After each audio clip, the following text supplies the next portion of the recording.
Hi, everybody. Happy 2026. Welcome to the first Monday Un-Madness in the new year. I hope you had fantastic holidays and wonderful connections with family and friends over the last month. And I'm Marissa Krupa. I'm an integrative leadership coach. We'll be talking about the topic of managing sanity, and how by managing up, you can manage your sanity better in your workplace.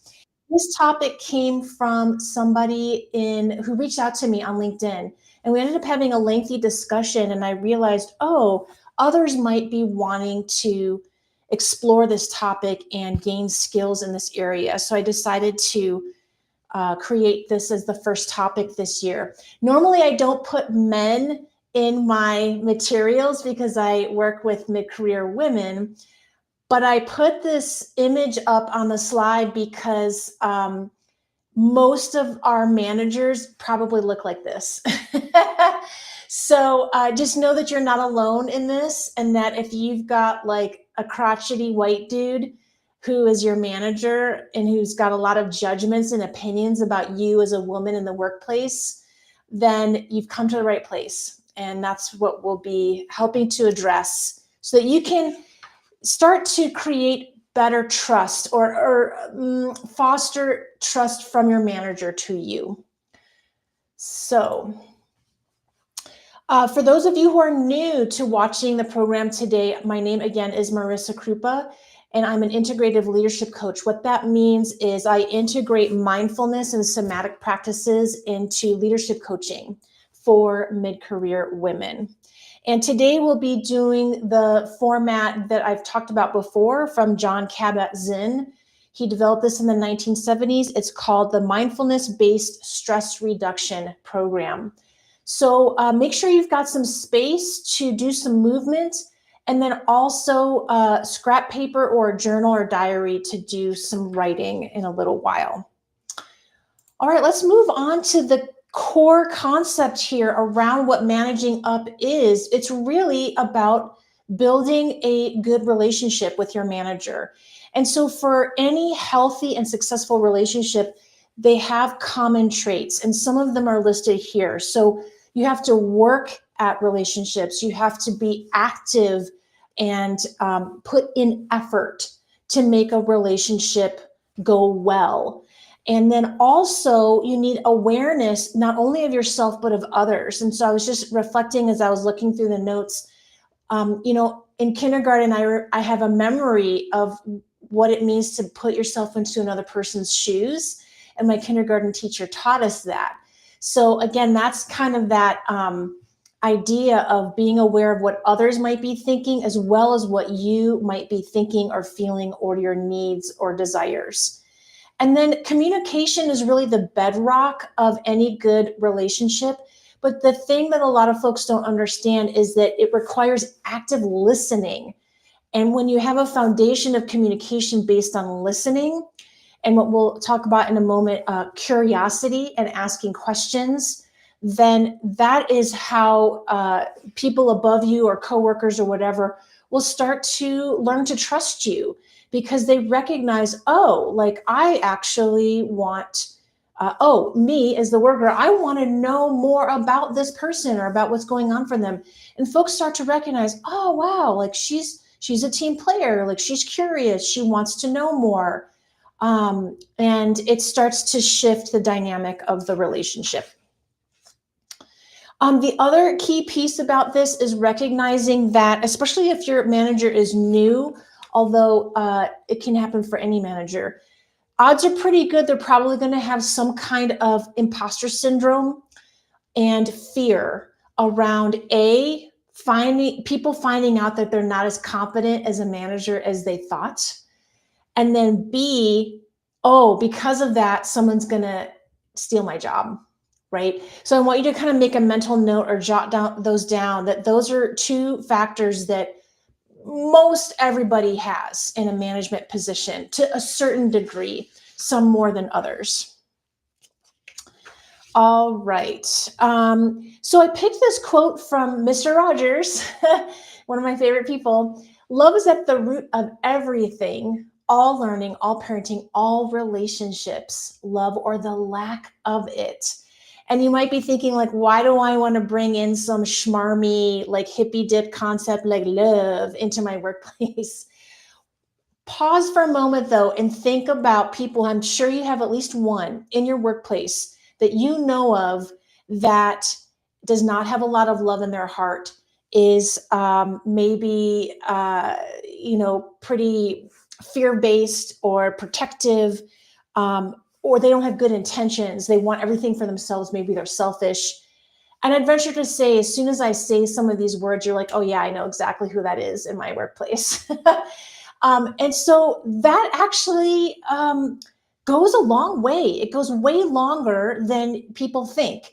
When we have good intention, when we want to do our best, when we want the best for others, self and for others, when we want the company to do well so that we can keep getting paid and keep getting our nice paycheck, whatever. That comes across in all of our communication, in our body language, and how we show up for our work.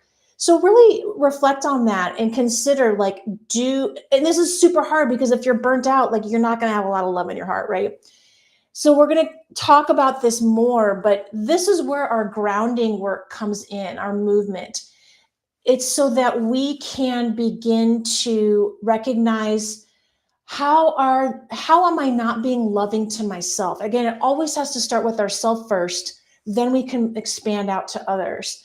So how am I not being loving to myself? Where are my boundaries? Am I pushing myself too hard? All these kinds of things. When we can start to cultivate love for ourselves, now that starts to show up in our workplace, even without our intentionality. It just begins to show up as positive regard for others in our workplace. So let's do some movement. And you can, this one kind of requires standing up. So I do recommend kicking off your shoes if you have them on. And what we're going to do is, first we have to check in. My apologies. So let's check in.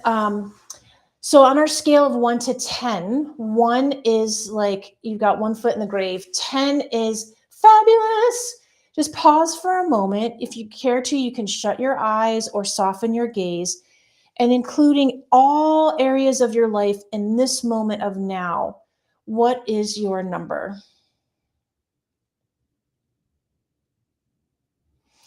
And then go ahead and you can jot that down to save it for later, because we'll compare numbers at the end. Alrighty, we're going to start with goddess pose and a kriya. I have to switch this mic. Hang on a second. Kind of do a little wardrobe change here, because I know I'm going to be getting kind of elevated in my heart rate here. So we're going to go into goddess pose. So making sure that your feet are pretty wide, wider than hip distance, almost double that. Your toes are pointing outward in a 45-degree angle. And now just squat down for it at a level that's comfortable for you. You're not needing to max out here, okay? Whew. So this pose I love because it helps me to feel grounded. It's a very vulnerable pose for women, if you think about it. And also because I'm doing it, I can feel my feet on the ground. I feel like, oh, I'm in charge of my body and everything that happens with it. And it feels amazing. All right, standing up here. So now we're going to bring in a kriya movement. So we're going to start by inhaling our arms up. Palms touch. Exhale, bring the palms to heart center. This is how this kriya goes. And so we're in our goddess pose. We touch our hand to our elbow on one side. Then we touch it to the other side. And then we take our hands to our thighs. But we do this and we also lift up our feet. So if you saw any of the sessions that I had about Kali back in, I believe, October, this is another kriya that really invites her in. So it's basically she is marching onto the battlefield to deal with the two brothers who kind of went haywire with their intentions. All right, so squatting like this. I'm feeling it in my thighs. You probably are too. So let's stand and rest for a minute. So again, we're going to lift up one leg. Ha is the sound. The other leg, ha is the sound. And then high is where our hands go on our hips. So if we stand up and practice, we're going to tap. I'm tapping my right hand to my left elbow. Ha, ha, high. Okay. One more time. Ha, ha, high. Now we're going to actually do the whole shebang while we're in the goddess pose. All right, here we go. And let's do this for 1 minute. Sounds like a lot, but it's not super a lot. Here we go. We'll start off slower and we'll get faster as we go. And oops, go. Arms come up. Exhale. Ha, ha, high. Ha, ha, high. Ha, ha, high. Ha, ha, high. Ha, ha, high. Go faster. Ha, ha, high. Ha, ha, high. Ha, ha, high. Ha, ha, high. Ha, ha, high. Ha, ha, high. Ha, ha, high. Ha, ha, high. Ha, ha, high. Ha, ha, high. Ha, ha, high. Hi, ha, high. Ha, ha, high. Ha, ha, high. Ha, ha, high. Ha, ha, high. Ha, ha, high. Ha, ha, high. Keep going. Ha, ha, high. Ha, ha, high. Ha, ha, high. Ha, ha, high. Find that goddess inside of you. Ha, ha, high. Ha, ha, high. Ha, ha, high. Ha, ha, high. Ha, ha, high. Ha, ha, high. And that is time. So now as we stand up from our squat, inhaling arms up, exhale, palms to heart center.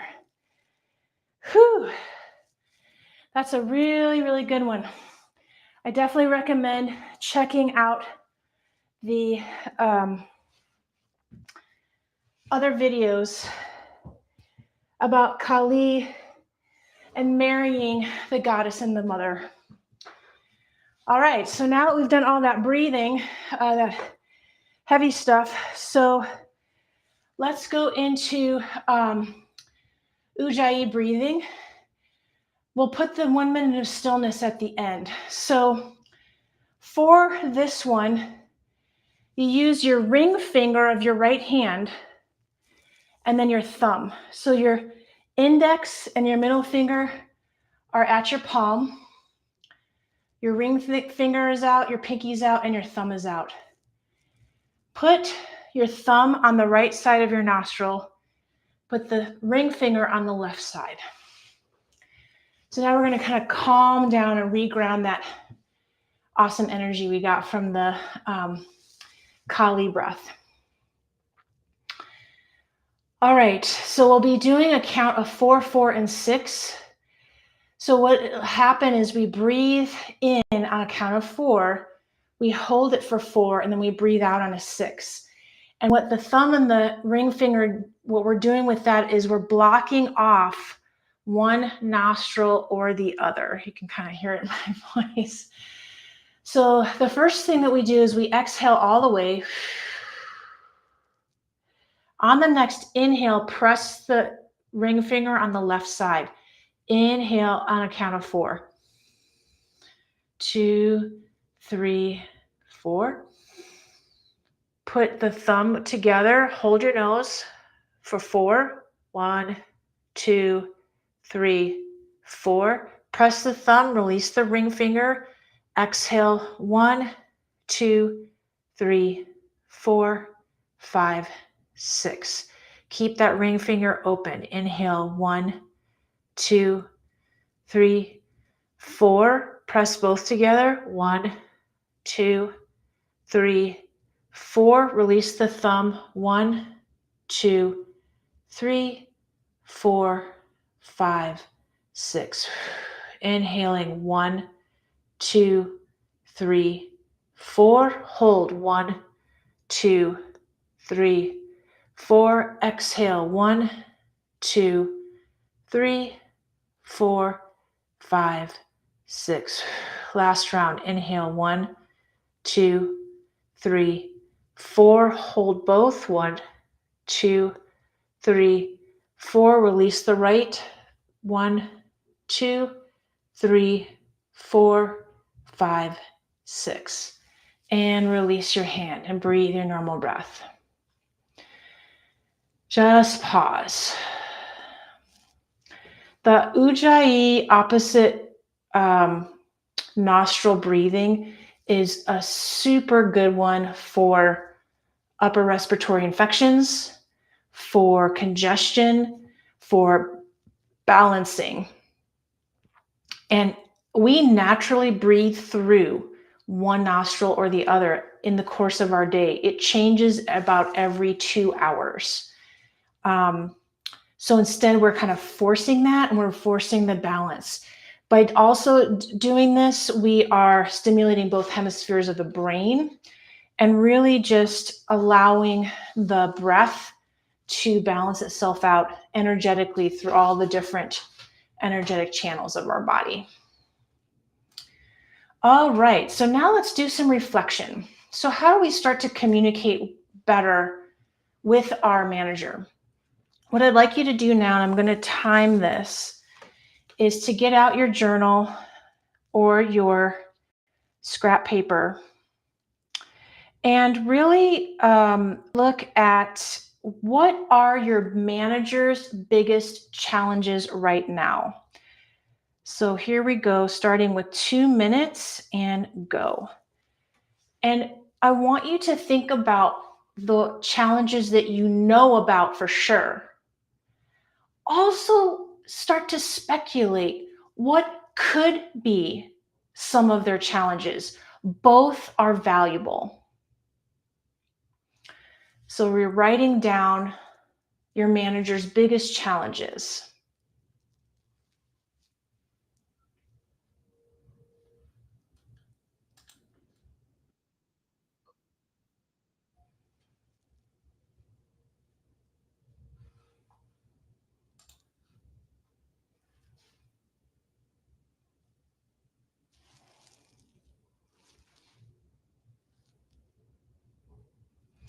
So also think about future projects, partnerships.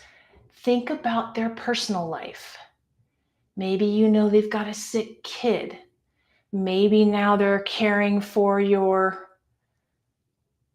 they're caring for his wife's mom, because they can't afford to put her in a home. Think about those challenges too. And we've got about 40 seconds left.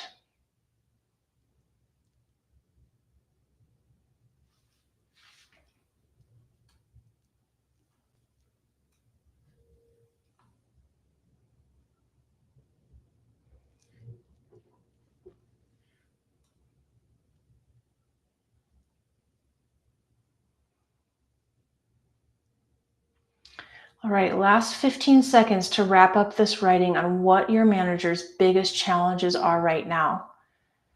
Either known or things you suspect.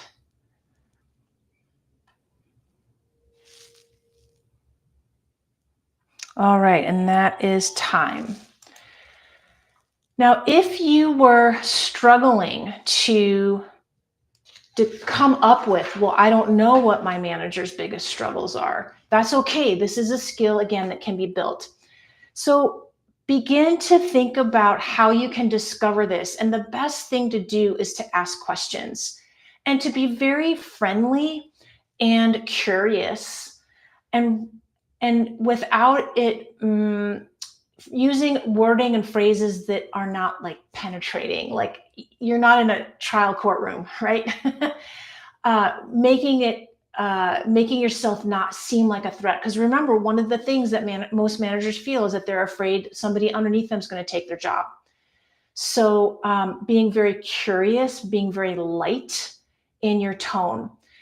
Anytime you're working with a program, project, anything like that, ask for specific and clear outcomes, but also ask them what would the setbacks possibly be from their opinion.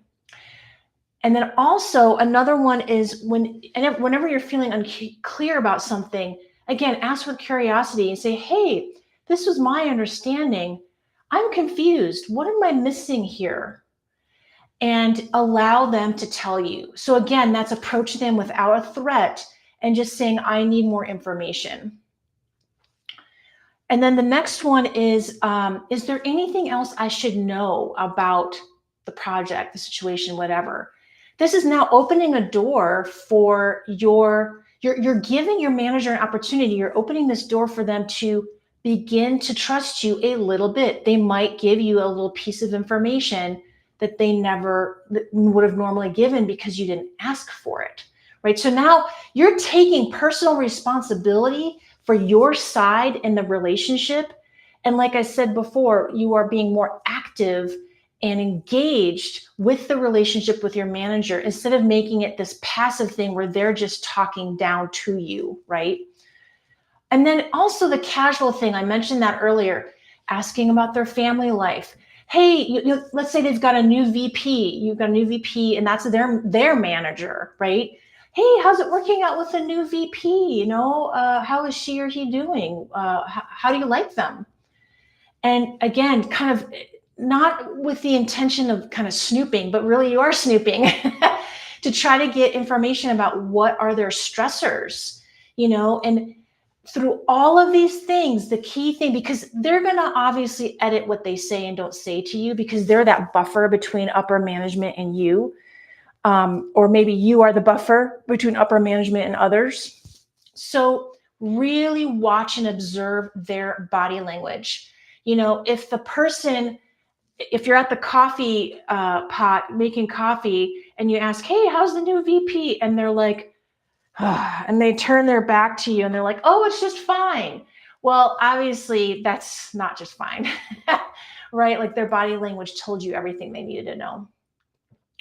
All right, so then what do we do with this? So this is what I like to call the package it up and wrap it in the bow concept. So now with the information that you have gathered, either through your writing or through your observations and your questions, everything you say and do, every presentation, every one-on-one, every joint sales call, everything needs to factor into these couple of concepts. Will what I share with them cause them anxiety and fear or cause them to be reassured? And so now you're filtering, and it's kind of a lot of work, but when you get into the mental and emotional habit of it, it starts to just click and become natural. Is what I'm going to do and share causing them fear and anxiety or reassurance? If I problem solve this or provide a solution, will it make their job easier? Now, this makes, you might be thinking like, well, wait a minute, I want to focus on me, on my career, but this is how you start to do that. Because when you start to look up to the other layers above you, that's how you start to see and be perceived as somebody who's a team player, somebody who wants the whole team to be successful, and somebody who's not a threat, but also is being very strategic and skillful about what they are doing. Because you're thinking beyond your little box and now you're starting to think strategically. And this is something I talked about also in another Monday on Madness, right? So thinking strategically means strategizing how you're communicating and what your messaging is to people above you. That is very much strategic thinking, and everybody has this in them. You're probably already doing it to a certain degree, but now you're bringing intentionality to it. So again, think about, will this be packaged up with a nice little bow on it to make it this beautiful package that you can give to your boss and have them go, oh, this is fantastic. This meets all my needs. This takes away so much stress. So also with the problem solving piece, I do recommend, let's say you've come up with a solution to some problem and you're going to be presenting it.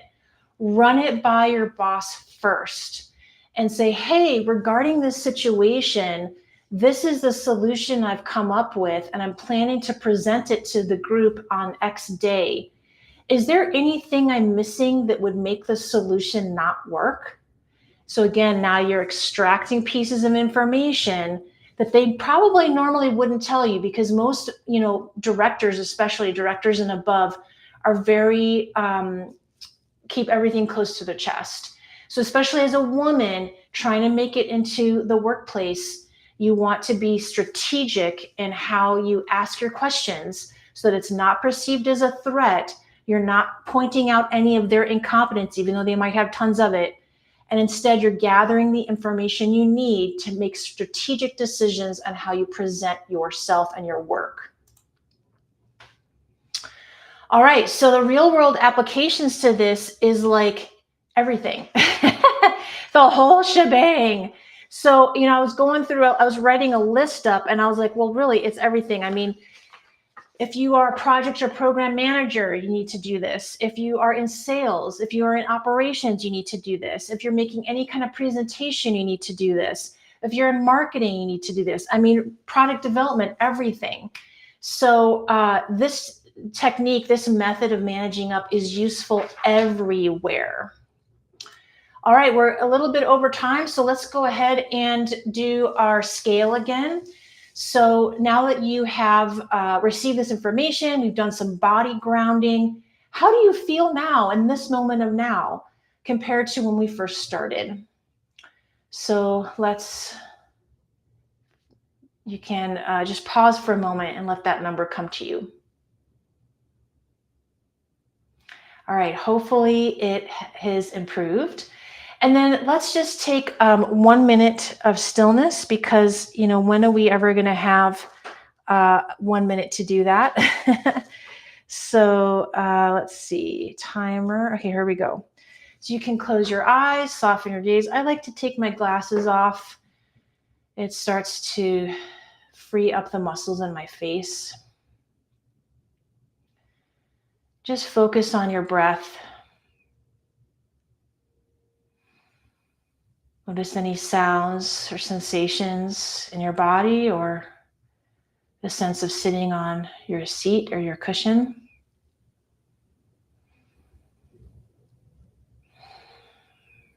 With no agenda, no need to control anything, just breathe and be. Allowing your thoughts to just float on by.